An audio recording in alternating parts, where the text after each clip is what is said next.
Next on the news. As thousands of migrants are expected to cross the southern border in the coming days, New York City agencies are bracing themselves. With Title 42 on the verge of expiration, New York City is expecting yet another surge of migrants. But the community organizations that feed them, like CHIPS here in Park Slope, are maxed out. I'm Jessica Easthope. That story is coming up next. Honoring the victims, a town remembers the lives lost from the Texas mall shooting as more details on the gunman are revealed. Plus this. 2 boxes of the Adventurefuls, 2 boxes of the Tagalongs. They've been selling them for over a century, Girl Scout cookies. But this isn't your average troop. All of the scouts are experiencing homelessness. And decades after this World War II pilot made the ultimate sacrifice, he's finally coming home. I'm Christine Persichetti. Currents News starts right now.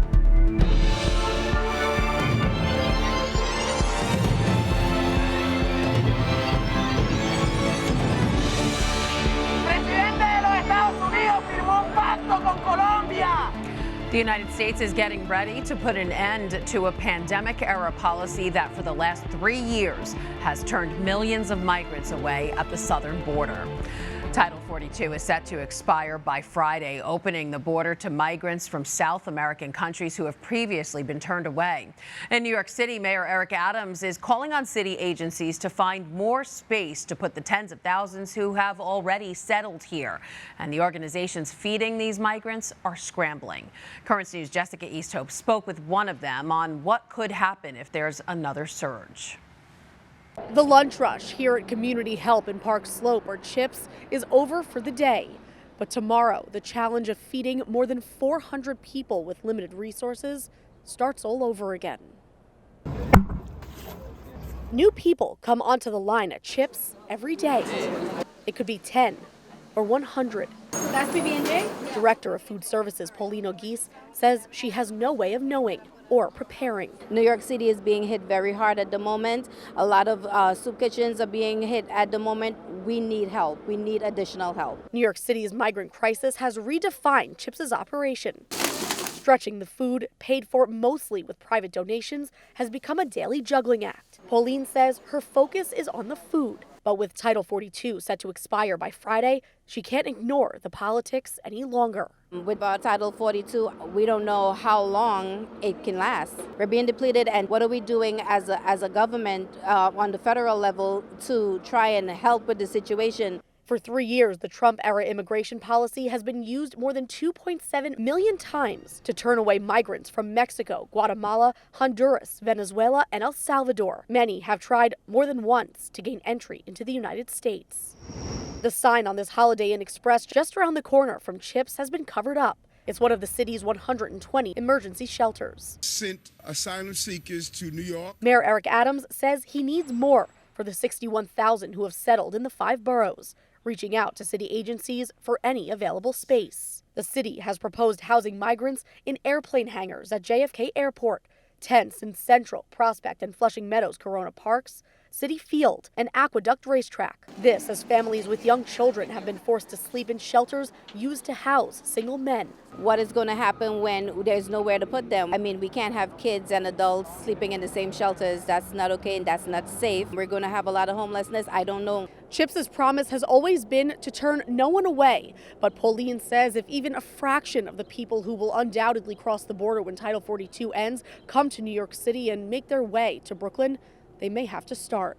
In Park Slope, Jessica Easthope, Currents News. If you'd like to help CHIPS help those in need, just visit chipsonline.org and click Donate. President Joe Biden is promising to veto a Republican border security bill. The Secure the Border Act would mandate Customs and Border Protection to hire and train thousands of agents. It would resume construction of the border wall and limit the chance of migrants to stay here. The White House claims the bill doesn't increase border security, but instead tramples on the nation's core values. House lawmakers will vote on the bill on Thursday. Bishop Mark Seitz, who's the head of the U.S. CCB's Committee on Migration expressed dismay over the proposal, saying, quote, it would endanger unaccompanied children and inflict harm on other vulnerable persons, decimate access to asylum, mandate damaging detention and removal practices, restrict access to legal employment, limit and potentially eliminate federal partnerships with faith-based and other non-governmental organizations, undermine the rule of law, and more.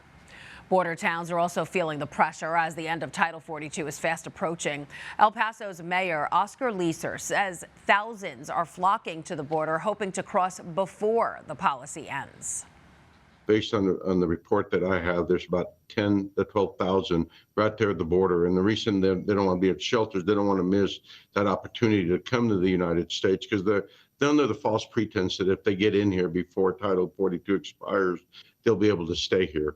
And that is not the case. The borders are closed today, and the borders will be closed after Title 42 expires. But there's thousands of them. And I was told there's a caravan that will arrive prior to Title 42 expiring.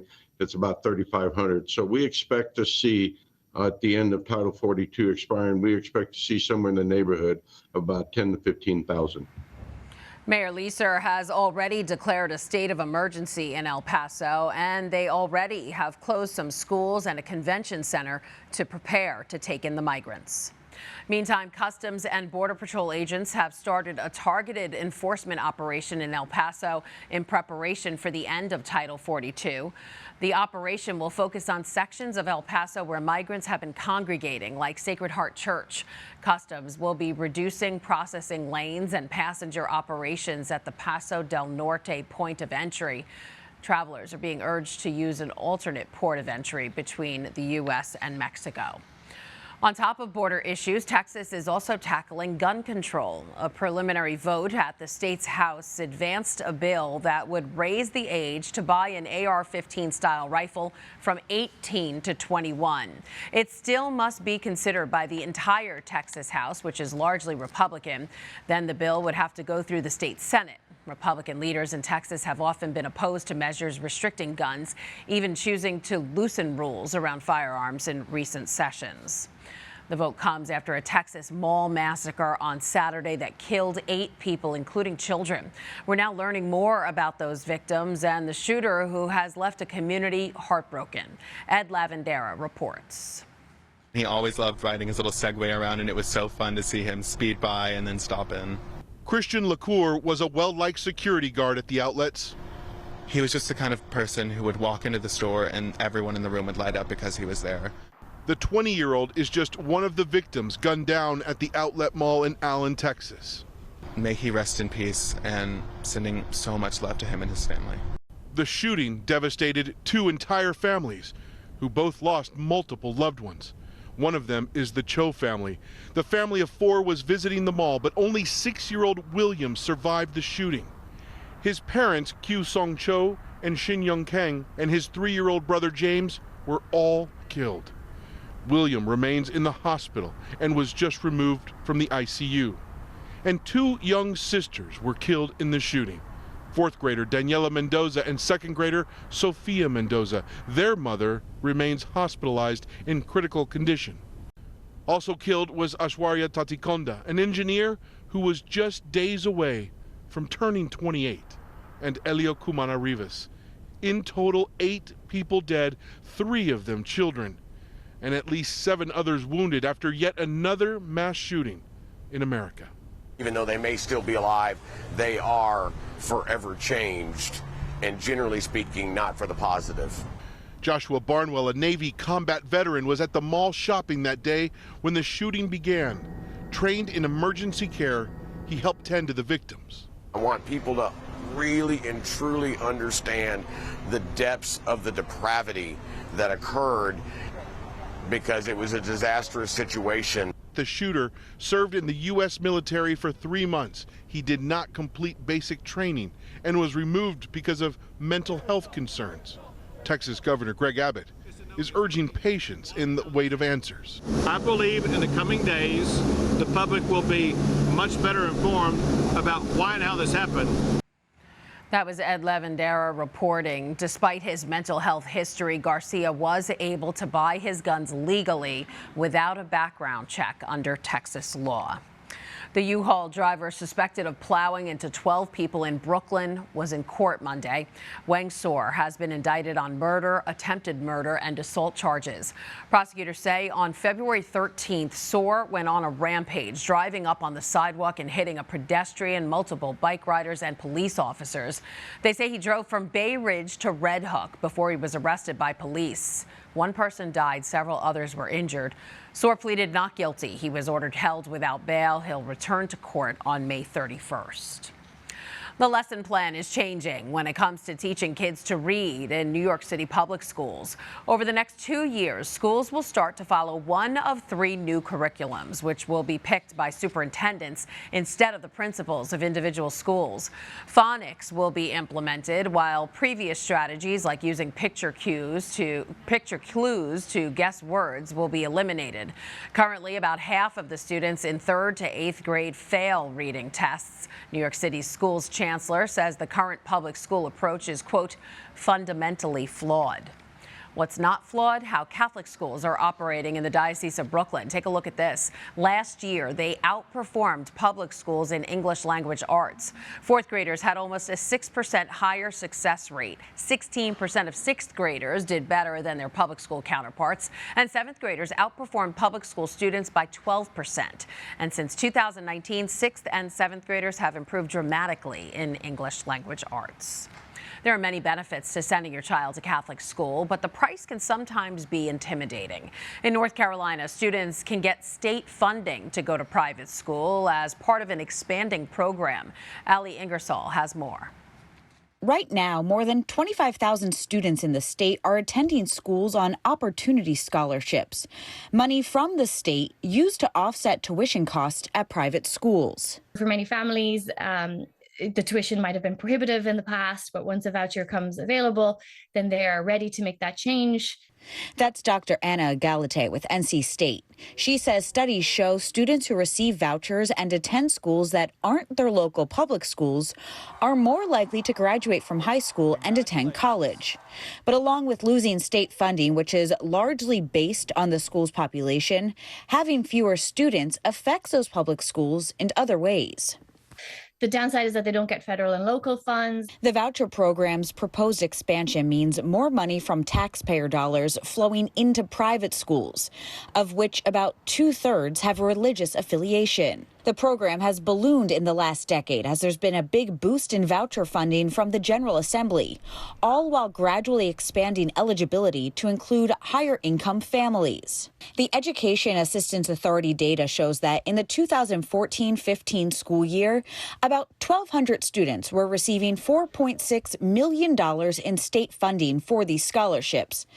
Now, more than $133 million has been dispersed to over 25,000 students. Grace Christian School in Sanford tops the list, receiving more than $2.2 million in state funding for about 370 students, which, according to their website, is about half of their student population.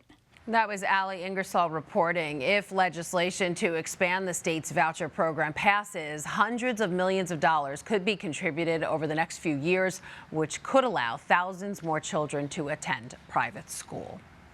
There's a lot more news headed your way. Come and get your Girl Scout cookies and maybe help out this troop who are all in the New York City shelter system. This Alaska man is counting his blessings after his 5th chance at a new heart finally came through. Plus, an 80-year-old mystery finally coming to a close. How this World War II hero's remains returned home.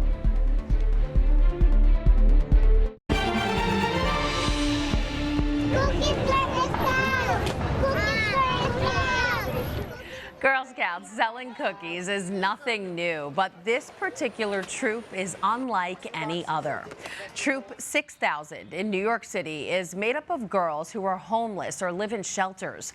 They've been around for 6 years and now they're paying it forward, welcoming the migrant children who have recently arrived in the Big Apple into their ranks.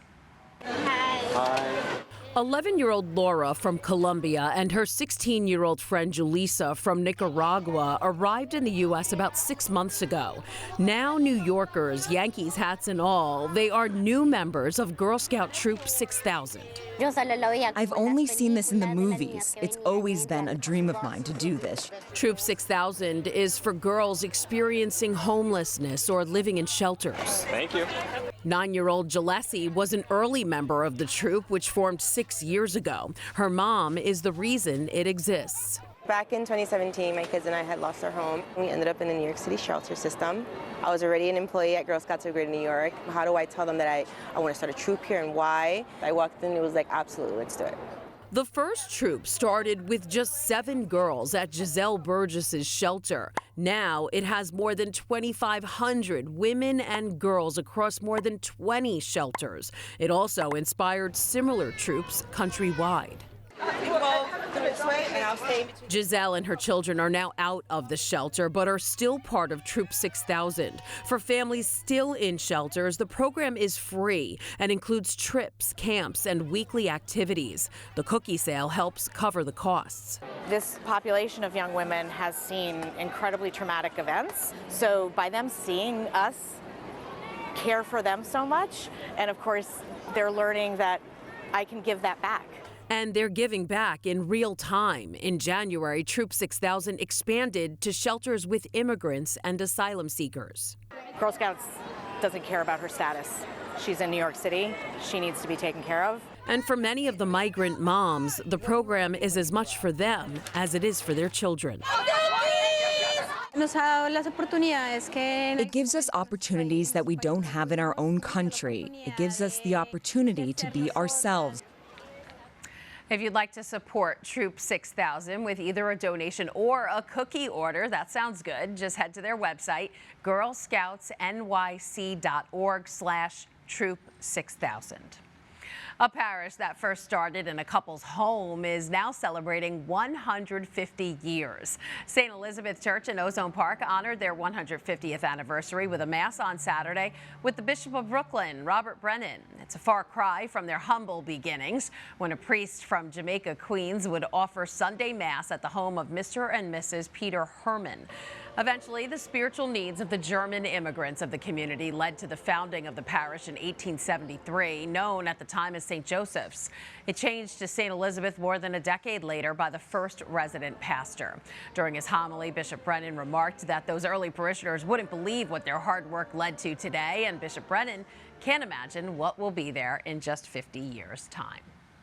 A possible Eucharistic miracle is now under investigation in Connecticut. The Holy See is looking into claims that a number of communion hosts multiplied after one of the Eucharistic ministers noticed they were running low. Father Joseph Crowley, who was involved in the incident, is calling what happened at St. Thomas Catholic Church in Thomaston a miracle. The Vatican's investigation is expected to take about 2 weeks. It's a different kind of miracle for a father in Alaska. That's because the 5th time was the charm for him in order to get a life-saving procedure. Julie Calhoun has more. Before this, I could do 2 laps around our kitchen counter or our little island, and I was done chasing my kid. Patrick Holland given a new heart and lease on life. And when I get home, I'm going to chase the crap out of him on the playground. So it's emotional because I didn't have it. Patrick is a father of 7 from North Pole, Alaska. His flight was canceled from Fairbanks to Seattle during an unprecedented ice storm, grounding all flights in and out of SeaTac, ultimately losing an opportunity for a heart transplant. I think I cried more that day than I have in my life, and had exerted every emotion that I've never had. Fast forward a few months later, and he's recovering in Seattle with a new heart. Oh my gosh, I can't even explain it. It's like literally dying and someone saying, here's a new life. But the road here has been filled with ups and downs. For Patrick, heart disease ran in his family, and he was ultimately diagnosed with congestive heart failure at 39. After 3 pacemakers, major bypass surgery, and other procedures, he was put on the transplant list at 57. And I got another call, and then it's like, lay down everything. And I told everybody, sorry, I got to go. And We got there, and then that heart had a sickness. They couldn't tell me what it was. That would happen 2 more times. Then the phone rang again on March 30th. But the 5th one, he goes, you got an hour and a half to get here. This one is perfect for you. Doctor looked at me and he said, I'll see you when you wake up. And it felt good. And I woke up and I have this new heart and it's pounding with authority. There's genuine happiness running through here that's just, it's a gift from God for sure. Wow, what a story. That was Julie Calhoun reporting. Holland is set to return to Alaska once he fully recovers. He said he is excited to see his family, I bet. Still to come on Currents News, paying tribute. Officers honor their fallen brothers killed in the line of duty. Plus, his service ended decades ago, but this soldier is finally coming home thanks to the marvel of modern technology. Do you have a story idea or want to share a tip? Email us at newstips@desalesmedia.org or call our 24-hour number, 718-517-3122. We'll be right back.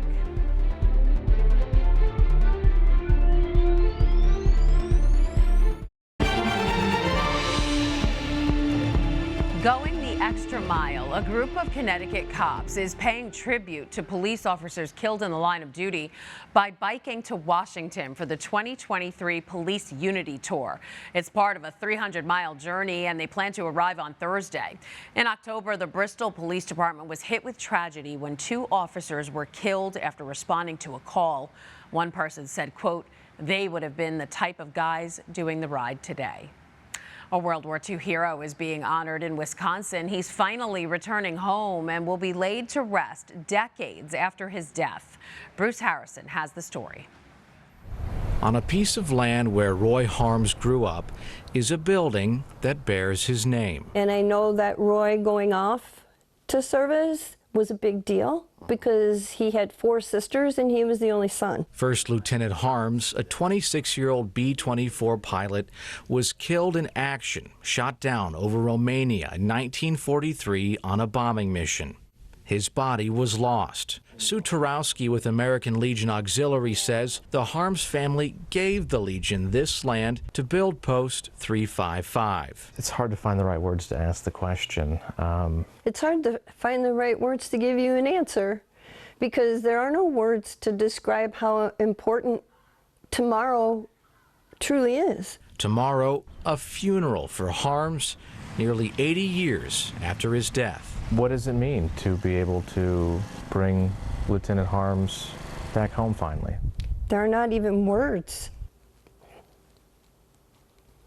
Oh, they're not words to describe what an honor it is to be able to be a part of something like that. 6 years ago, the U.S. government began exhuming remains believed to be associated with Harms' mission. And last summer, using the DNA of his sister and nephew, Harms was finally found. She died in 2020, and before she passed, they identified the co-pilot through DNA. And I said, Mom, your brother was right there. It's just a matter of time. Laura Harms Murphy will still be nearby when her brother is laid to rest. And her boys, with dozens of other living relatives, will get to see when the young pilot from Grafton returns to his parents. This is the only place where his remains belong, is right here. And that's where he'll be tomorrow. The family will be all home. That was Bruce Harrison reporting. Following a procession, Lieutenant Harms was buried alongside his parents on Saturday. And that is Currents News. I'm Christine Persichetti. Thank you for joining us because we are putting your faith in the news. Hope to see you again next time.